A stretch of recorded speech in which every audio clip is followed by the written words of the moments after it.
நீட்டு மட்டுமே எக்ஸாமா அப்படின்ற ஒரு கேள்வியை விஜய் எழுப்பியிருக்காரு. இதை பார்க்கும்போது எனக்கு முழுக்க முழுக்க பாஜக கைக்கூலியாக விஜய் மாறிவிட்டாரோ. 2026ல கோடி கோடியா கொட்ட போறாங்க, நீங்க அதை பார்க்க போறீங்கன்னு சொல்றாரு. விஜய்க்கு ஒரு அளவுல பயம் வந்துடுச்சுன்னே சொல்ல முடியும். இல்ல, அவரோட ஃபேஸ் பாக்குறதுக்கு ரொம்ப டயர்டாவும், ரொம்ப எனக்கு இதுல இன்ட்ரெஸ்டே இல்லை இதுக்கப்புறம், ஏன்னா நம்மளுடைய இது முடிஞ்சு போச்சு அப்படின்ற அளவுக்கு. அது உண்மைதானா? அது உண்மைதான். ஆனா அதுல வேற ஒரு உண்மையும் இருக்குது. கூட்டத்துல இருந்த ஒரு பேரண்ட் பாத்தீங்கன்னா திடீர்னு மைக்க பிடிச்சி நீங்க தான் இளைய காமராஜர்னு ஒரு போட்டு விட்டாரு. இந்த சாராயம் வித்தவங்க, கொள்ளை அடிச்சவங்க, கொலை பண்ணவங்க, அவங்க எல்லாம் ஒரு ஸ்கூல் ஆரம்பிச்சிருவாங்க. ஸ்கூல் ஆரம்பிச்சுட்டு நான் தான் அடுத்த கல்வி தந்தை. இப்போ என்ன பண்ணிட்டாருன்னு காமராஜரோட விஜய் ஒப்பிடுறதுக்கு ஒரு காரணம் சொல்லுங்க. கட்சி ஆரம்பிச்சு கிட்டத்தட்ட 1.5 ஆண்டுகள் ஆக போகுது. இந்த பீரியட்ல நீங்க என்ன பண்ணீங்க? இதுதான் 2026 தேர்தலில் கை கொடுத்திருக்கோம். சோ அதை தவற விட்டுட்டாருன்னு விஜய் பார்க்க முடியுது. நேத்து பாத்தீங்கன்னா இளைய தளபதி விஜய் அவர்கள், இளைய தளபதினு சொல்லாதீங்க, இளைய காமராஜர்னு சொல்லுங்க. ஓ, அங்க ஒருத்தர் ஸ்டூடெண்ட்ஸோட அப்பா காமராஜர்னு சொல்லுங்க, இப்ப நீங்க காமராஜர்னு சொல்றீங்க. சரி, காமராஜர்னு வச்சுப்போம். கல்வி பாராட்டு விழா நடத்திருக்காரு, அதை பத்தி உங்களுடைய கருத்து என்ன? முழுக்க முழுக்க இது இந்த தாவேக்கான ஒரு பிரச்சாரமா விஜய் இதை மேற்கொண்டிருக்காரு அப்படின்னு தான் நம்மளால பார்க்க முடியும். காரணம் என்னன்னா, ஒரு 3 வருஷமா இதை நடத்திட்டு இருக்காரு. 3 வருஷமாவோ ஒரு மாவட்ட வாரியாவோ எதுவுமே கொடுக்கல. குறிப்பா சட்டமன்ற தொகுதி வாரியா இருக்கக்கூடிய அந்த மாணவர்களை அழைச்சிட்டு அவங்களுக்கு விருது கொடுக்கறதா இருக்கட்டும், இந்த மாதிரி விஷயங்கள்லாம் பண்றாரு. இதை பார்க்கும்போது விஜய் குறிப்பா அந்த மாணவர்களின் படிப்புக்காக, இந்த நலனுக்காக பண்றாரா அப்படின்னு பார்த்தா, விஜய் மட்டும்தான் தமிழ்நாட்டுல பண்றாரான்னு கேட்டா இல்ல. ஏன்னா இது தொடர்ந்து பல்வேறு விதமான மக்கள் பண்ணிட்டு இருக்காங்க. ஒரு சாதி தங்க தலைவர் பண்ணுவாரு, ஒரு கட்சியில இருக்கக்கூடிய யாரோ ஒருத்தவங்க பண்ணுவாங்க, லைன்ஸ் கிளப்ல இருக்கவங்க பண்ணுவாங்க. இப்படி பல விதமான அமைப்புகளை வச்சிருக்கவங்க கூட இந்த ஒவ்வொரு ஒன்றியத்திலயும் ஒவ்வொரு மாவட்டத்திலயும் இருக்கவங்களை அழைச்சிட்டு அதை பாராட்டுறது இது சாதாரண விஷயம் தான். என்ன ஒரு நடிகர் இதை பண்றாரு அப்படின்னு சொல்லும் போதுதான் இன்னைக்கு இது தமிழ்நாடு முழுக்க மிகப்பெரிய அளவுல பேசு பொருளா இருந்துட்டு இருக்கு. இப்படியெல்லாம் இருக்க குடும்பங்கள் ஒரு நடிகரை, ஒரு தாவேக்கா தலைவரை பார்க்க போறோம் அப்படின்னு இருந்தாலுமே கூட விஜய் அவர்கள் இது முழுக்க முழுக்க ஓட்டாதான் பாக்குறாரு அப்படின்னு சொல்ல முடியுது. படிப்புலாம் இருக்கட்டுங்க, படிப்புலாம் ஒரு பக்கம் இருந்தாலுமே கூட உங்களுடைய கடமை எது? ஜனநாயக கடமை அப்படின்றத அவர் குறிப்பிட்டு சொல்றாரு. அப்படின்னா அவர் குறிப்பா 2026 தேர்தலில் நீங்க தாவேக்காவிற்கு ஓட்டு போடணும், உங்க குடும்பத்தோட ஒட்டுமொத்த ஓட்டுமே தாவேக்காவிற்கு வரணுன்றதுதான் இங்க குறிப்பிட்டு சொல்றாரு. ஏன் இதை நான் சொல்றேன்னா, ஒரு தலைவர் ஒரு மக்களோட மக்களா போயிட்டு அனுசரிச்சு அவங்க கூட பக்கத்துல நிக்கிறாருன்னா, உங்க குடும்பத்துல ஒரு குரூப் போட்டோ இருக்கு, அந்த குரூப் போட்டோல தாவேக்கா தலைவர் விஜய் இருக்கிறாரு. அப்ப அங்க ஒருத்தவங்க போயிட்டு ஓட்டு கேட்க போறாங்கன்னா அவங்களோட மனநிலை என்னவா இருக்கும்? பாருப்பா, விஜய் கூடயே போட்டோ எடுத்திருக்காங்க, அப்ப இவங்க ஓட்டு முழுக்க விஜய்க்கு தான் விழப்போகுது அப்படின்ற ஒரு பிம்பம் இருக்கும் இல்லையா? இப்படிப்பட்ட ஒரு பிம்பத்தை தான் விஜய் இப்பல இருந்தே கட்டமைக்கிறாரு. அதே மாதிரி இப்ப இருக்கக்கூடிய அந்த 12வது பசங்கள்லாம் நாளைய வாக்காளர்கள். அந்த நாளைய வாக்காளர்களை நாம எப்படி கவர் பண்ணணும்? அப்ப இதுதான் ஒரு திட்டம் அப்படின்ற ஒரு நோக்கத்தோட தான் விஜய் செயல்படுறாரு. அதை ரொம்ப சிறப்பா பண்ணியிருக்கிறாரு அப்படின்னு தான் நம்மளால பார்க்க முடியுது. இதுக்கு நடுவுல நீட்டு மட்டுமே எக்ஸாமா அப்படின்ற ஒரு கேள்வியை விஜய் எழுப்பியிருக்காரு. இதுக்கு நடுவுல நீங்க சொன்னீங்க, இதை பார்க்கும்போது எனக்கு முழுக்க முழுக்க பாஜக கைக்கூலியாக விஜய் மாறிவிட்டாரோ அப்படின்ற ஒரு பார்வையை தான் நம்மளால பார்க்க முடியுது. விஜய் அவர்கள் திமுகவை எந்த அளவுக்கு விமர்சனம் செய்தார் என்பதை நம்ம தொடர்ந்து பார்த்து வரக்கூடிய இந்த நிலையில விஜய் அவர்கள் இப்போ பண்ற நிறைய விஷயங்களுக்கு தினமலரோட டெய்லி ஹெட்லைன்ஸா விஜய் தான் இருக்கிறாரு. இதை நீங்க பார்த்துருந்தீங்கன்னா தெரியும். டெய்லி விஜயோடைய அந்த பேச்சுக்களா இருக்கட்டும், விஜயோட அறிக்கைகளா இருக்கட்டும், இதைதான் குறிப்பிட்டு தினமலர் வெளியிடுறாங்க. பாஜகவில் இருக்கக்கூடிய மற்ற தலைவர்கள் எல்லாருமே விஜயை முன்னிறுத்தணும், விஜய் எப்படியாவது நம்ம கூட்டணிக்குள்ள கூட்டுட்டு வரணும் அப்படின்ற மாதிரி நிறைய புரொபகண்டா அவங்க முன்வைக்கும் போது விஜயுமே அவங்களுக்கு தலையசைஞ்சு போறாரோ அப்படின்ற ஒரு பார்வை இருக்கு. ஏன்னா நீட்டுன்றது எவ்வளவு ஒரு கொடுமையான, எவ்வளவு ஒரு கொடூரமான தேர்வுன்றதை தமிழ்நாடு மக்கள் அனுபவிச்சுட்டு இருக்காங்க. கிட்டத்தட்ட 22க்கும் மேற்பட்ட உயிர்களை நாம இன்னைக்கு வரைக்கும் தமிழ்நாட்டில் இருந்திருக்கோம். இதையெல்லாம் பொருட்படுத்தக்கூடாது, இதெல்லாம் ஒரு பெரிய விஷயமா இங்க காட்டக்கூடாதுன்றதுக்காக விஜய் அவர்கள் வந்து ஒரு பெரிய பிம்பத்தை உடைக்கிறதுக்காக செயல்படுறாரோ அப்படின்ற ஒரு பார்வை தானே இருக்கு. காரணம் என்னன்னா, தமிழ்நாட்டில் இருக்கக்கூடிய ஒட்டுமொத்த மக்களுடைய மிகப்பெரிய போராட்டமா இன்னைக்கு நீட் தேர்வு இருந்துட்டு இருக்கு. அந்த நீட் தேர்வை இதை நீங்க கண்டுக்காதீங்க, நீட் இல்லைன்னா இங்க பல படிப்புகள் இருக்கு, அதுல நீங்க போயிட்டு பெரிய ஆளா ஆகிடலாம் அப்படின்னா அவர் என்ன சொல்ல வராரு? பாஜக செய்யக்கூடிய இந்த தவறுகளை வந்து நீங்க வந்து பெருசா கவனிச்சுக்காதீங்க, அது இல்லாத நிறைய வேலைகள் இருக்கு, அதை போய் பாருங்க. அப்ப வந்து பாஜக செய்யக்கூடிய இந்த குலக்கல்வி திட்டத்தை வந்து ஆதரிக்கிறார் அப்படின்ற ஒரு பார்வையை தான் நம்மால வந்து மேலும் மேலும் பார்க்க முடியுது. 2026ல கோடி கோடியா வந்து கொட்ட போறாங்க, நீங்க அதை பார்க்க போறீங்கன்னு சொல்றாரு. இத பத்தி உங்களோட கருத்து என்ன? இல்ல விஜய்க்கு வந்து ஒரு அளவுல வந்து பயம் வந்துடுச்சுன்னே சொல்ல முடியும். காரணம் என்னன்னா, அவரு பெரிய நடிகர், 200 கோடி ரூபாய் சம்பளம் அப்படின்னு எப்படிலாம் அவர் வந்து புரொபகண்டா பண்ணாலுமே கூட ஒரு கட்டத்துக்கு அப்புறம் தெரிஞ்சிச்சு, இனிமே நமக்கு யாரும் கை கொடுக்க மாட்டாங்க அப்படின்னு. நான் தான் தமிழ்நாட்டிலே ஒரு பெரிய ஃபோர்ஸ் அப்படின்னு இங்க வந்து ஒரு கட்டமைப்பு உருவாக்க நினைச்சாரு.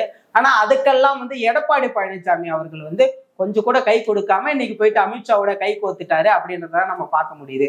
அப்ப தமிழ்நாட்டுல இவருக்கான அந்த செல்வாக்கு 2026ல இல்ல அப்படின்றது இவருக்கு மிக தெளிவா தெரிஞ்சிடுச்சு.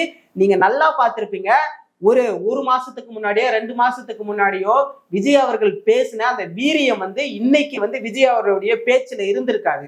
அவருக்கு வந்து தெரிஞ்சிடுச்சு 2026 தேர்தல் நமக்கான தேர்தல் இல்ல அப்படின்றத மிக தெளிவா தெரிஞ்சுக்கிட்ட விஜய் அதனால என்ன பண்றாருன்னா, சரி ஓகே இந்த மாதிரி ஒரு விஷயத்த பேசுறோம், கோடி கோடியா கொட்ட போறாங்க அப்படின்னா, அன்னைக்கு நாம சொல்லிட்டோம் இல்லையா, கோடி கோடியா கொட்ட போறாங்க, அதனாலதான் இவங்க ஜெயிச்சுட்டாங்க அப்படின்ற ஒரு பிம்பத்தை வந்து நம்ம இன்னைக்கே உருவாக்கி வச்சிடலான்றதுக்காக தான் அதை பேசியிருக்காரு. இல்ல, அவரோட ஃபேஸ் பாக்குறதுக்கு வந்து ரொம்ப டயர்டாவும், ரொம்ப எனக்கு இதுல இன்ட்ரெஸ்டே இல்ல இதுக்கப்புறம், ஏன்னா நம்மளுடைய இது முடிஞ்சு போச்சு அப்படின்ற அளவுக்கு இருக்க மாதிரி ஃபீல் ஆகுது. அது உண்மைதானா? அந்த இதுல வீடியோல பாக்குறதுக்கு அப்படிதான் தெரிஞ்சுது. இல்ல அது உண்மைதான். ஆனா அதுல வேற ஒரு உண்மையும் இருக்குது. ஏன்னா நீங்க நல்லா பாத்துருந்தீங்கன்னா தெரியும், ஜனநாயகன் படத்தோடைய ஷூட்டிங் வந்து 2 நாளுக்கு முன்னாடிதான் முடிஞ்சது. ஸோ ஷூட்டிங் முடிச்சுட்டு விஜய் அவர்கள் வந்து நேரடியா இந்த கல்வி விருது வழங்கும் விழாக்கு வந்திருக்காரு. ஸோ அந்த டயர்ட்ல அவர் இருந்திருக்கிறாரு, நமக்கு நல்லா தெரியுது. ஆனாலும் கூட விஜய் அவர்களுடைய அந்த பேச்சில் இருக்கக்கூடிய வீரியமானது குறைஞ்சிருத ரொம்ப தெளிவா பார்க்க முடியுது. காரணம் என்னன்னா, அவருக்கான பார்கெயின் ஸ்ட்ராட்டஜி வந்து எங்கேயுமே ஒர்க் ஆகாது. என்னதான் ஆதிவர்ஜனா, ஆரோக்கியசாமி இவங்க எல்லாம் இருந்தாலுமே கூட அவருக்கு பெரிய அளவுல யாருமே கை கொடுக்க மாட்டாங்க.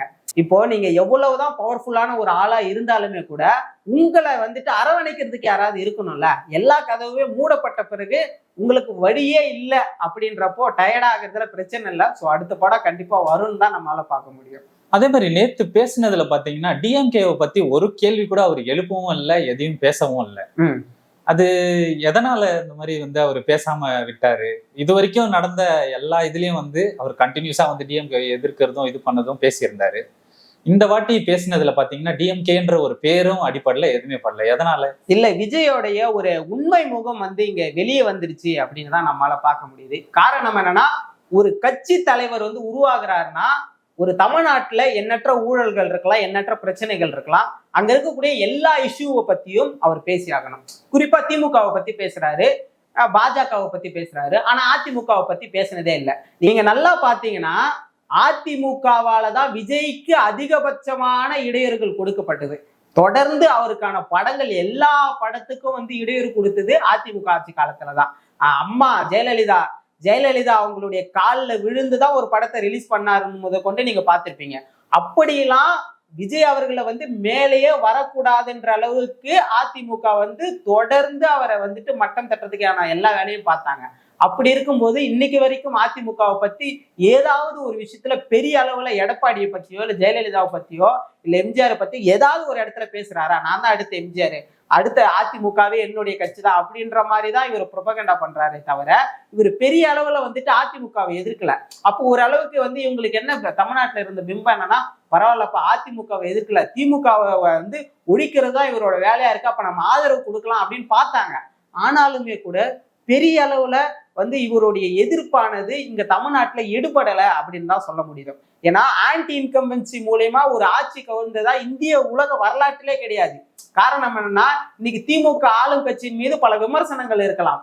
ஆனா அது மட்டுமே இங்க வந்து அவங்க ஆட்சி வந்துட்டு கவிழ்த்திட முடியாது. காரணம்னா அவங்க பல நல்ல திட்டங்களை செஞ்சிருக்காங்க. அது வந்து இன்னைக்கு மக்கள் மத்தியில பாராட்டப்படுது. அப்படி இருக்கும்போது கட்சி ஆரம்பிச்சு கிட்டத்தட்ட 1.5 ஆண்டுகள் ஆக போகுது. இந்த பீரியட்ல நீங்க என்ன பண்ணீங்க? இதுதான் 2026 தேர்தல்ல வந்து கை கொடுத்திருக்கோம். சோ அதை தவற விட்டுட்டாருன்னு விஜய் பார்க்க முடியுது. சோ அதனாலதான் அவர் திமுகவை எதிர்த்து என்ன ஆக போகுது, சோ அமைதியான ஒரு பாலிடிக்ஸ் பண்ணிடலான்னு கூட அவர் இருக்கலாம். இதுக்கு மத்தியில கூட்டத்துல இருந்த ஒரு பேரண்ட் பாத்தீங்கன்னா திடீர்னு வந்து மைக்க பிடிச்சி நீங்க தான் இளைய காமராஜர்னு ஒரு போட்டு விட்டாரு. ஆமா, இத பத்தி நீங்க என்ன நினைக்கிறீங்க? விஜய் கொடுத்த ரியாக்ஷனை பாத்தீங்களா? அதுக்கு இந்த சாராயம் வித்தவங்க, கொள்ளை அடிச்சவங்க, கொலை பண்ணவங்க அவங்க எல்லாம் ஒரு ஸ்கூல் ஆரம்பிச்சிருவாங்க. ஸ்கூல் ஆரம்பிச்சுட்டு நான் தான் அடுத்த கல்வி தந்தை அப்படின்னு வெளியே போய் பேசுங்க அப்படின்னு சொல்றாங்க. சோ விஜய் இதை பேச சொன்னாரா அப்படின்றது எனக்கு தெரியல. ஏன்னா நம்ம தெரியாம ஒரு விஷயத்த சொல்லிடக்கூடாது. ஆனாலும் கூட இப்படி ஒரு விஷயம் வரும்போது இங்க பாருங்க, இளைய காமராஜர் யாரு தெரியுமா? இந்தியாவிலேயே பொற்கால ஆட்சின்னு சொல்லப்பட்ட ஒரு ஆட்சினா அது காமராஜருடைய ஆட்சி. இந்தியாவில் இருக்கக்கூடிய எண்ணற்ற தடுப்பணைகளா இருக்கட்டும், அணைகளா இருக்கட்டும், சாலை வசதிகளாக இருக்கட்டும், தண்ணீர் வசதிகளா இருக்கட்டும், இதையெல்லாம் ஆரம்பிக்கப்பட்டது காமராஜரோட ஆட்சியில தான். அப்படிப்பட்ட ஒரு பொன்னான தலைவரோட போய் இவரை நீங்க ஒப்பிடலாமா? இப்போ வந்து என்ன பண்ணிட்டாருன்னு காமராஜரோட விஜய் ஒப்பிடுறதுக்கு ஒரு காரணம் சொல்லுங்க. நான் வந்து படிப்பை சம்மந்தப்படுத்த தேவையில்ல. ஏன்னா விஜய் வந்து என்ன படிச்சிருக்காரு அப்படியா அப்படின்லாம் நம்ம இது பண்ணல. ஒரு விருது கொடுக்குறாரு, போயிட்டு விழாவை நடத்துறாரு, இதுக்காக நீங்க வந்து காமராஜரோட ஒப்பிடுங்களா? வேற என்ன செஞ்சுட்டாரு விஜய்? அப்போ வந்து இப்படியெல்லாம் ஒரு பிம்பத்தை உருவாக்குறாங்க. நீங்க நல்லா பார்த்திருந்தீங்கன்னா தெரியும், கள்ளக்குறிச்சி அந்த சாராய சாவுக்கு விஜய் பார்க்க போறாரு. அங்க ஒரு அம்மா போயிட்டு அழுகுறாங்க. ஆனா அது முழுக்க ஒரு வேஷமா எப்படியெல்லாம் நடத்தப்பட்டதுன்றதை நம்ம கண்கூடா பார்த்தோம். இப்படியெல்லாம் வந்துட்டு விஜய் வந்து நீங்க அப்படி பேசுங்க இப்படி பேசுங்கன்னு அப்பதான் வந்து வெளியில வந்துட்டு மக்களுடைய பார்வை இப்படி இருக்குன்னு ஒருவேளை அவங்க கட்சியில இருக்கக்கூடிய அந்த ஐடிவிங்க பண்ணலாம். அது வந்து அவங்களுக்கு ஒன்றும் லேசுப்பட்ட காரியம் இல்லைன்னு கூட நமக்கு தெரியும். பவன் கல்யாணுக்கும் விஜய்க்கும் உள்ள வித்தியாசம் என்ன? பவன் கல்யாணுக்கு விஜய்க்கும் அப்படின்னு பார்த்தோன்னா, இதுல வந்து நம்ம விஜய் வந்து கொஞ்சம் நாம திறன்பட்ட ஒரு அரசியல்வாதியவே பார்க்கலாம். ஏன்னா பவன் கல்யாண் அவர்கள் வந்து துணை முதலமைச்சர் ஆவறதுக்காக போய் கை கோர்த்தாரு. அவங்களுடைய அந்த மாநிலத்துல வந்து அது ஏற்புடையது. ஒரு முதலமைச்சரை வந்து இறக்குவதற்காக அவங்க கை கோர்த்து சந்திரபாபு நாயுடு அவர்களை முதலமைச்சர் ஆக்குறாங்க. இது வந்து அந்த மாநிலத்துல ஏற்புடையது. அந்த மக்களுடைய அரசியல் பண்பட்டது அப்படிதான். ஆனா தமிழ்நாட்டுல அப்படி கிடையவே கிடையாது. காரணம் என்னன்னா, இங்க யாரு கட்சி ஆரம்பிச்சாலும் நான் தான் அடுத்த முதலமைச்சர் அப்படின்ற ஒரு பிம்பத்தோட தான் வருவாங்க. இன்னைக்கு சீமானா இருக்கட்டும், விஜயா இருக்கட்டும், யாரு வேணா கட்சி ஆரம்பிக்கட்டுமே, ஏன் தேமுதிகவா இருக்கட்டும், நாங்க தான் அடுத்த முதலமைச்சர், நீங்க போய் அவங்க கூட கூட்டணி சேருவீங்களா அப்படின்னு கேட்டா நான் ஏன் போய் சேரணும், நீ வந்து ஏன் கூட சேர்ந்துக்க அப்படின்னு சொல்றாங்க. அப்ப என்னன்றாங்கன்னா, இங்க எல்லாருமே நான் தான் பெரிய பிம்பம் அப்படின்றதை இவங்க சொல்றாங்க. உனக்கு முன்னாடி 10 வருஷமா நான் கட்சியில இருக்கேன், அப்ப நான் தானே பெரிய ஆளு அப்படின்ற மாதிரிதான் இங்க எல்லாரும் பேசிட்டு இருக்காங்க. சோ அப்படி இருக்கும்போது இவங்க எல்லாம் கை கோர்த்து இவர் வந்து விஜய் அவர்கள் வந்து முதலமைச்சராகவோ துணை முதலமைச்சராகவோ ஆவது வந்து இன்னைக்கு காலகட்டத்துல வாய்ப்பு இல்லை அப்படின்னு தான் நம்மளால பார்க்க முடியுது. ரொம்ப நன்றி சதீஷ். மறுபடியும் நம்ம நெக்ஸ்ட் இன்டர்வியூல பார்ப்போம். இந்த உரையாடல் நல்லா போச்சு. மிகவும் நன்றி. நன்றி.